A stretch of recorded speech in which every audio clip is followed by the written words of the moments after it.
Hey everybody, this is Cameron, and today I have Mr. Andrew Grevas, former editor-in-chief of the 25 Years Later website. He is here to promote and talk about this awesome book that he is coming out in the fall. It is currently #2 on Amazon, and that is Horror in Haddonfield, The Untold Stories of Halloween.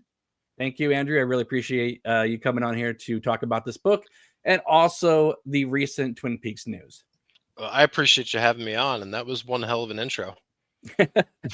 So, for everybody who watches this channel, who of course are big David Lynch, Twin Peaks, Mark Frost fans, what made you think, hey, I've been talking about this world for so long, now I'm going to veer into this other massive series with a lot of different timelines? What made you decide to go in this direction? For me, it was really simple. I discovered Twin Peaks when I was 5 years old, and it aired originally. I watched the pilot with my mother as a 5-year-old, and then continued to watch the whole show with her, and it scared the hell out of me. And about 2 years later, I discovered Halloween, watched it at far too young of an age, and it scared the hell out of me. So these two things have been a part of me since I was a really small child.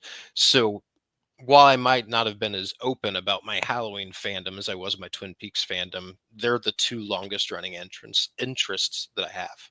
What's kind of interesting is that right when the return was concluding, that's when the news started coming out about David Gordon Green doing a new trilogy. So were you able to kind of shut off the Twin Peaks brain and go into this new trilogy, or were you kind of just waiting for the first film of that to come out to decide whether or not, it was something that you were interested in? I went and saw Halloween 2018 in theaters. I took my older son with me. My wife was there, and it was like a no-brainer. Like, we are going to the theaters to see this. I was very excited. I'm a big David Gordon Green fan to begin with. So Twin Peaks to me at that point was work in a sense because I was running 25YL, writing about it all the time. Halloween was an escape. It was like, ooh, cool, let's go see this movie. And then it flip-flopped. Now Twin Peaks is the escape and Halloween is the work. Now, I know you are a big advocate for Halloween Ends, Mhm. and it was sort of influenced by the world of Twin Peaks. So how do you take that into account as a fan of both series? When I watched Halloween Ends, I watched it on Peacock the night it came out. I saw some Twin Peaks homages in there, I'll put it that way. And I started thinking, like, okay, they're doing something different here. Stylistically, it felt different than the previous two films, and my analytical brain started going. I did not realize that David Gordon Green and the Paul Brad Logan were such big David Lynch fans. But when I interviewed Paul Brad Logan for the book, I don't remember how it came about, but I think we were talking about like using a setting as a character in a sense. And he's like, oh, yeah, he's like, Twin Peaks was a huge inspiration to me. And this light bulb went off. I was like, okay, now we're cooking. We get into it. I don't want to give away too much, but we have a pretty lengthy conversation in the middle of his interview about Twin Peaks, his love of all things David Lynch, and how that came to be in the film. It's pretty interesting if you're somebody like me who likes Halloween and Twin Peaks both. Like the crossover in the minds of this writer, I think will be of great interest to people. I had a friend who I wasn't aware had attended one of the sneak previews for Halloween Ends, Hmm. and he happened to walk by David Gordon Green after and said, "Oh, I see we're both Lost Highway fans." And Green was like, "You caught that?" Yeah, so this is a great book. Like I said in the intro, it's #2 on Amazon. You must be really proud. I'm ecstatic. And this is your first book. I Correct. mean, you've been writing for more than 10 years, running your Mhm. own sites, but this is your first book. So, what made you think, all right, I've been running these sites, now is the time to do a book? I had a gut feeling for a while. There's a few people we both know in the Twin Peaks community that were talking to me like, "Hey, when are you going to write a book? When are you going to write a book? You're ready." So the feeling was always there, the thought was always there, and I don't remember exactly when it was. It was a little bit after the pandemic. I was thinking to myself like, "Okay, this is something I'd really like to do." It had been a life goal, and I started thinking about different ideas. And I, of course, had the Twin Peaks idea. I had an idea about Lost, the television show, and I had this idea about Halloween. And they were the three things that I kept coming back to. And I was very committed to my first book being something that I was really passionate about. So those three topics were the ones that I kept thinking about and debating. And I said something to my wife, and I was like, I just don't know which one it should be. I'm leaning towards Twin Peaks. And she's like, "You've been writing about Twin Peaks for years." She's like, "Maybe try one that you've written less about. And it'll be new for you to kind of coincide with this new adventure of working on a book." And this light bulb went off.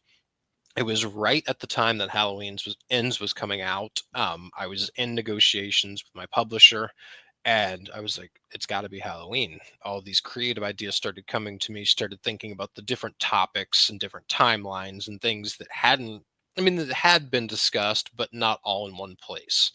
And the various books and documentaries that have come out over the years haven't been able to encompass all 13 films. So it felt like a cool opportunity. And from there, the gears were just really turning. And next thing you know, I had signed a contract.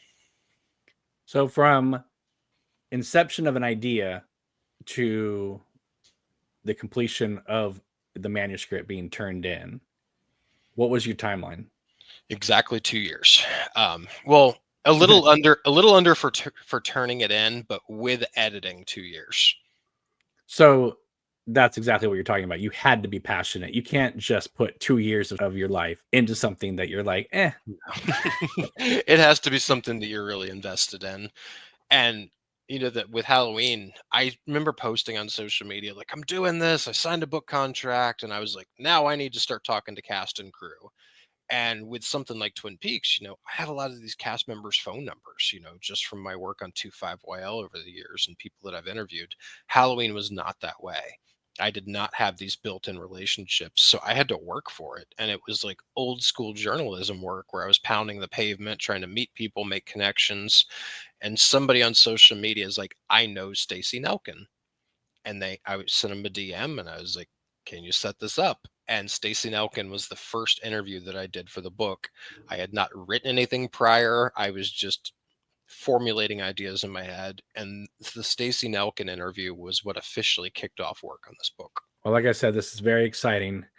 And so congratulations on the Thank you. book. And it's just a fantastic read.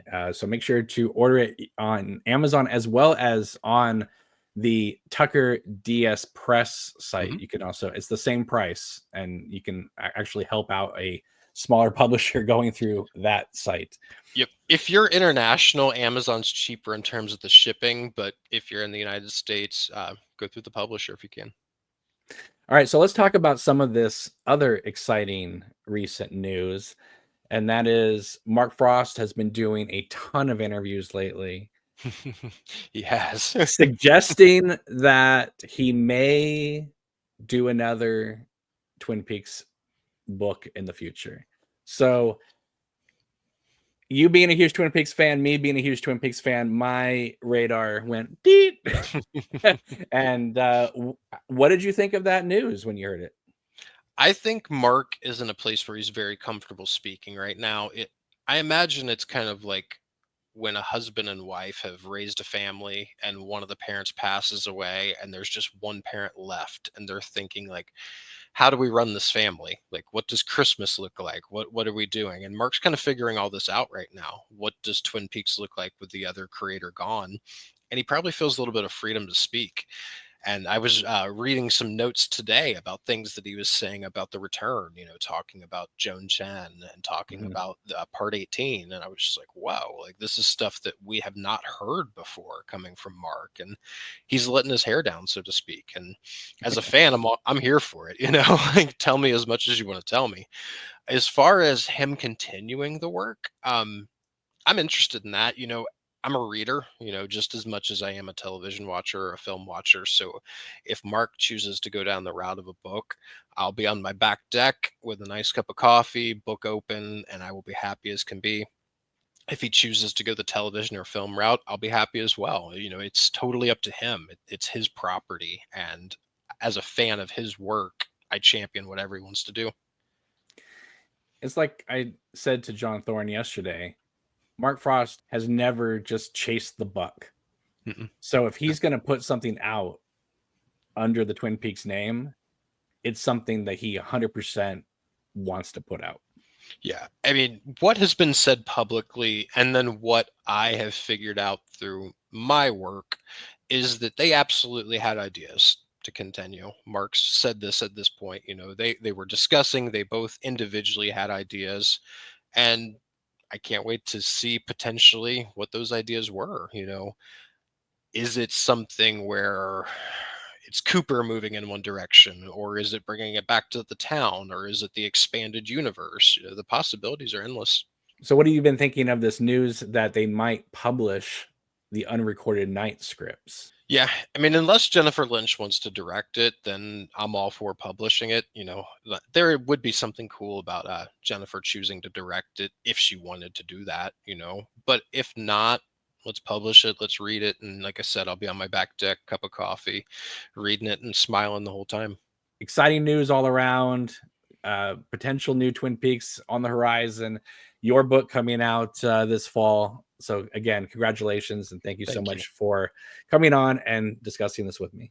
I really appreciate it. Thank you. Make sure to follow Andrew on social media. He reopened his X account. So Horror in Haddon, also at Andrew Grevas as well. Yep. But if you want to follow the book, here is the social for that. So thank you again. And we will see you soon. Take it easy. Have a wonderful day. Take care. Bye-bye. Thank you.